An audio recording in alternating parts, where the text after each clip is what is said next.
probably two of the most common names in the United States, Anderson and Smith. Yeah, Mr. Smith and Mr. Anderson. Mr. Anderson. You know, they're both wearing sunglasses, you know. Wow. Interesting, man.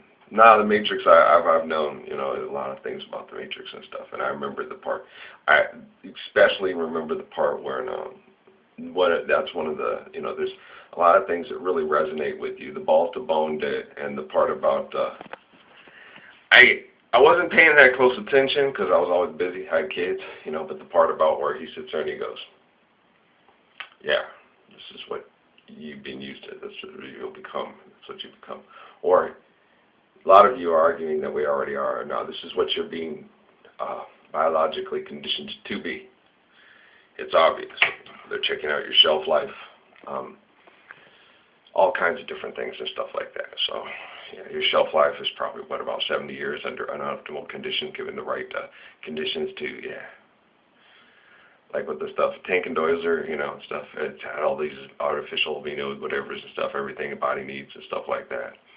Depending how long they'd be in there. Without sunlight and without better oxygen and stuff like that, Tank and Dozier are two guys that look like they evolved and lived in a better conditions than that. You know, I don't think they'd look that good given the conditions. You know, if you've ever seen that movie with Bill Murray, where the kids, you know, they're eating the canned food and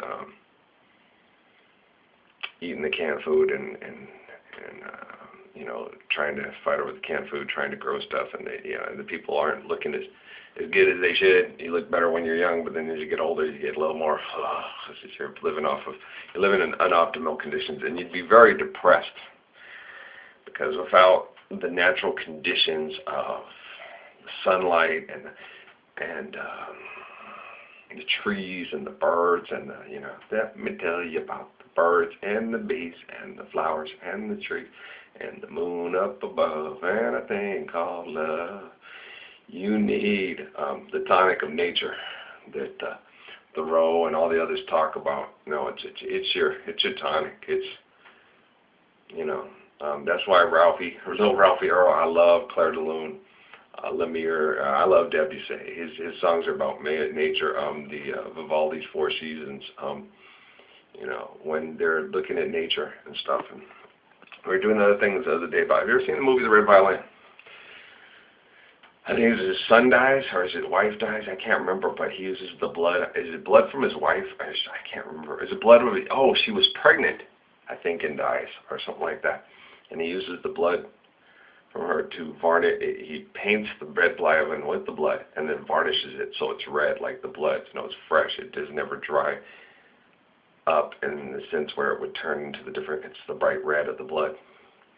And that violin is like amazing but cursed because you'd have to use it in the most loving of way, and then Samuel Jackson's character just gets it and kind of just puts it away and makes it kind of like almost like a sacred. It's her blood. It's his unborn child's and his wife's blood, I believe, that he uses to paint the violin. It's a very deep movie. It's just because it's a sorrowfully built violin. It's mournful. But achingly beautiful, and that movie gives you chills. It's deep. It's a very deep movie. I think it's based on actual events. So it kind of, you know, similarly based on actual events. It's a very deep and moving and compelling movie about the power of life and things put into things that are not living, but there's something living in them. And it's interesting. This is not living, but it creates forms of moving life and different things and stuff, you know. So it's interesting stuff. You're heading towards your own means to these kinds of things of existence. The organic life that we talk about is you're setting up the conditions for your movement into the future. A lot of you want to assign yourselves as basically like that part as batteries for mechanization to help survival because you can't make it very intelligent or loving, and so we have to have more. There's either going to be more batteries or less batteries. I'm trying to get less batteries.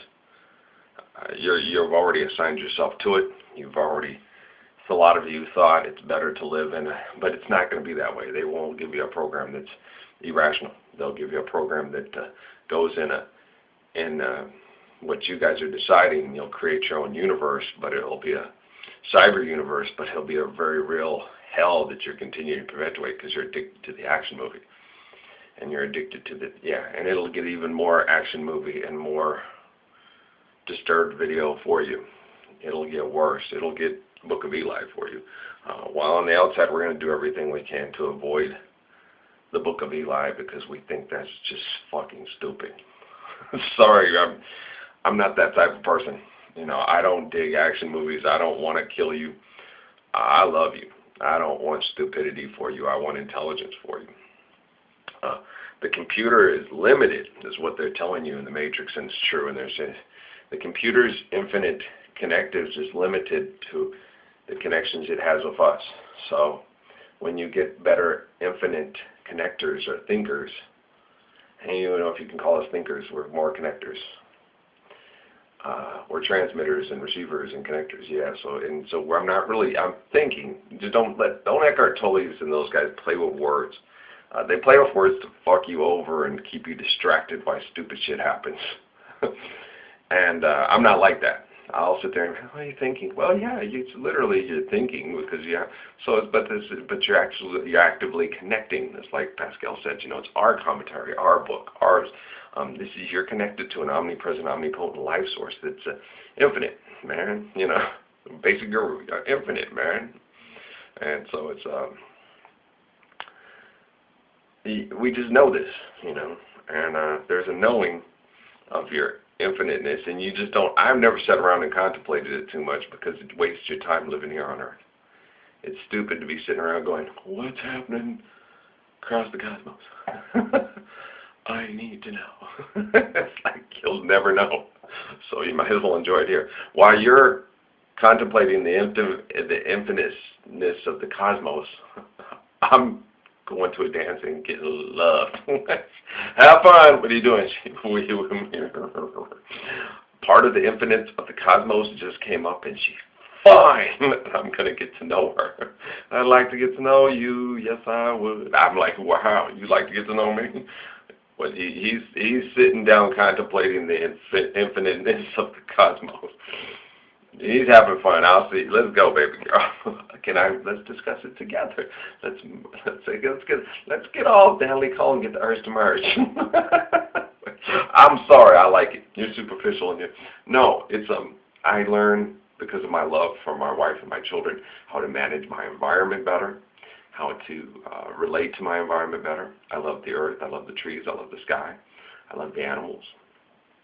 That reminds me this morning. I was I had a woman. I don't know who the woman is. To tell you the truth, I don't think it can be the one you guys are all thinking about because she would have showed up by now, leaving her boy in prison and stuff like that. You know, not even a letter or a sniff or a bottle of perfume. I'm just kidding around, or a pair of bikini briefs with lipstick next over them with a box that says "You are my sunshine" for everybody to look at. I'm kidding around. I'm just being silly.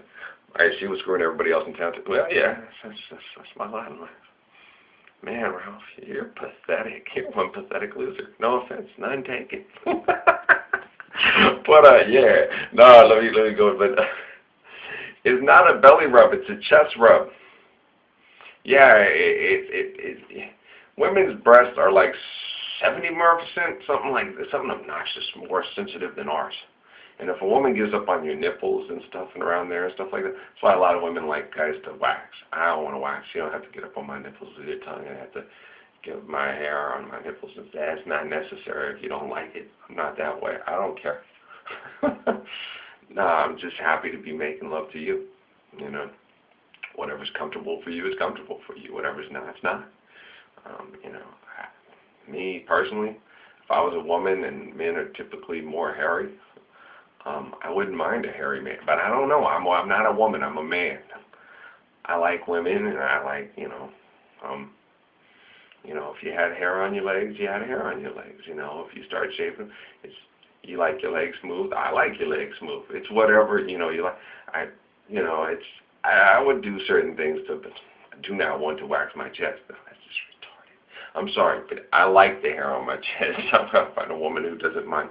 I'm not a very or extraordinarily hairy person, but there's nothing wrong with the hair and the way I evolved. I'm happy with me, you know, and I have to find a lady that's happy with me and not having me change every fucking thing to accommodate her. I don't do that to her, and I wouldn't expect her to do it to me. Like I used to tell a lot, you know, you need to get a tan. You need to lay in a tan. But I said, man, if you want a guy that's darker, you need to break up with me and go get you a darker guy. Okay, I came white. My ass is white. I'm not gonna sit there and bake in a fucking tanning booth to tan my dick and my ass for you. That's just stupid. Fuck no. This is the color I came. You ain't happy with it. You can go screw somebody else. And she took me up on it.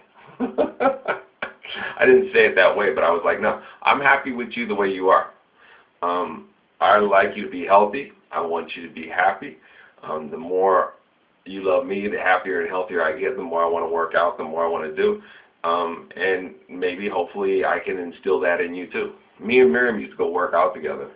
She just, you know, she'd laugh, and then we both want each other's body styles. Because I'm the type that cuts real quickly when we start working out. I lean and I cut.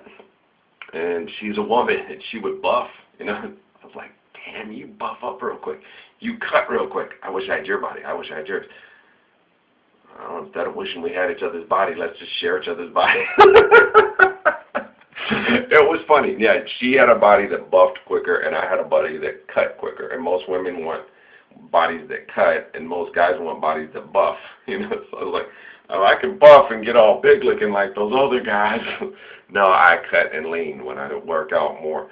And I don't like to lift huge, enormous amounts of weights to worry about buffing. I like to exercise. The whole point of exercise is for health, not for cosmetic appearance. And so I don't care if I buff or cut or whatever. I don't mind being lean because I want to be efficient, quick, you know, like basketball, like with John Wooden. He used to talk to about Bill Walton.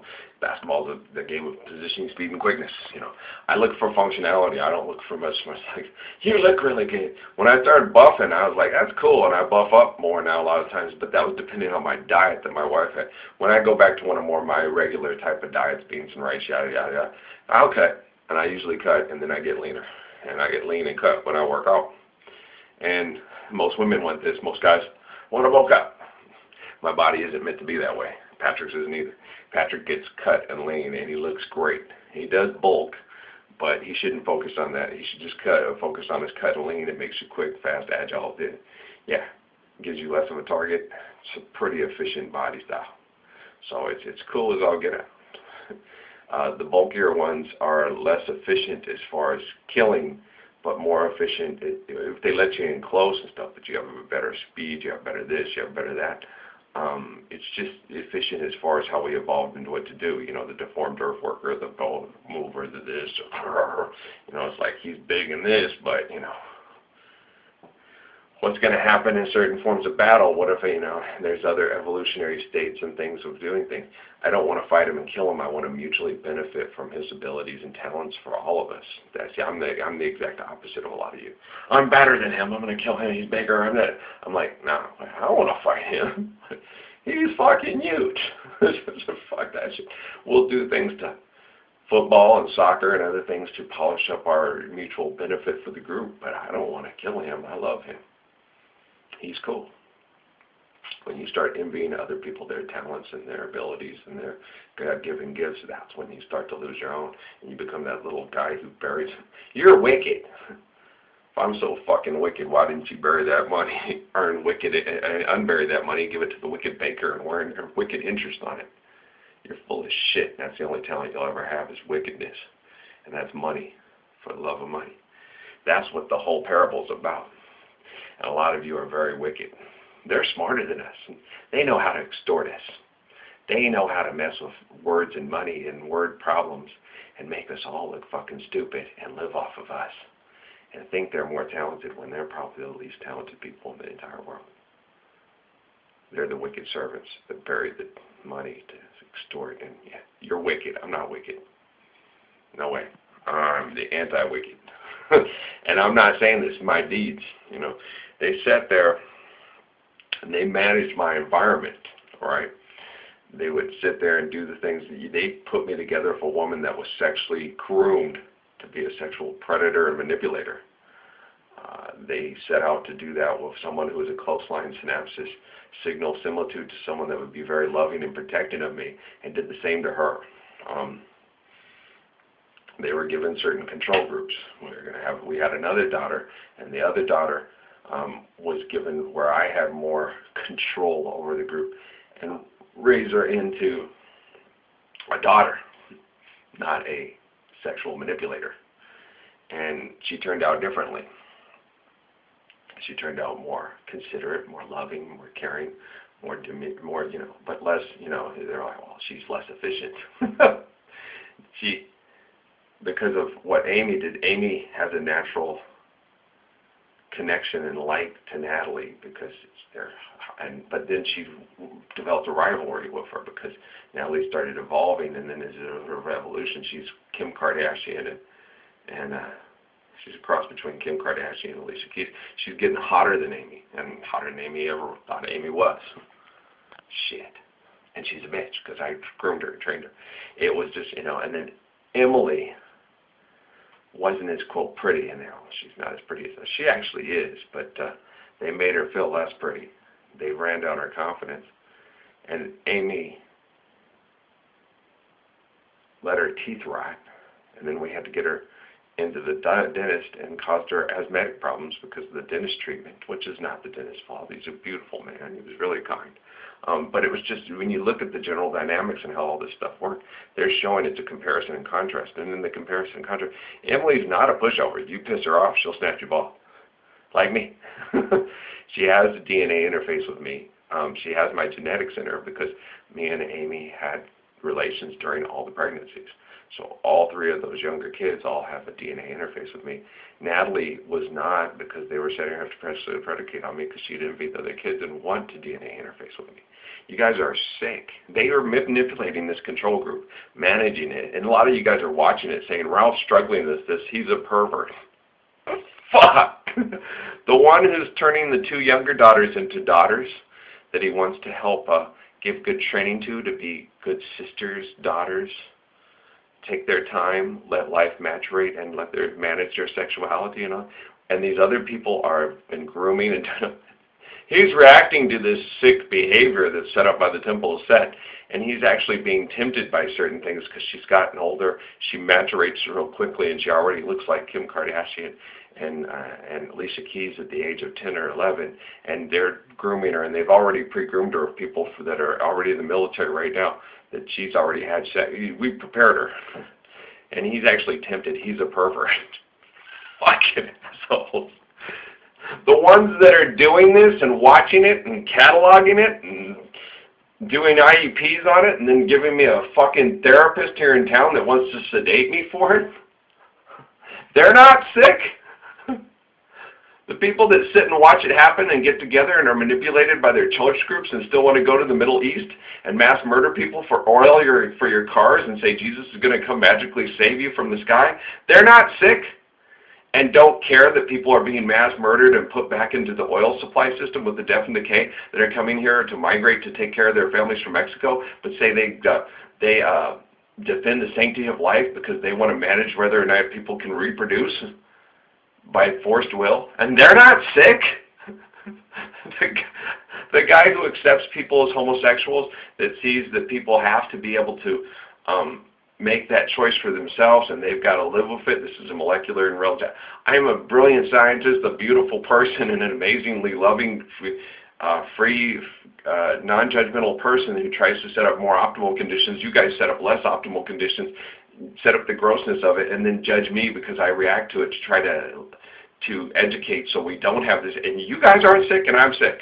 I mean, I hope you're following this. This is very deep and intense, and it's mathematical physics, and it's quantum physics. Quantum physics go from all the way beyond to your very own snot, quantum physicist is.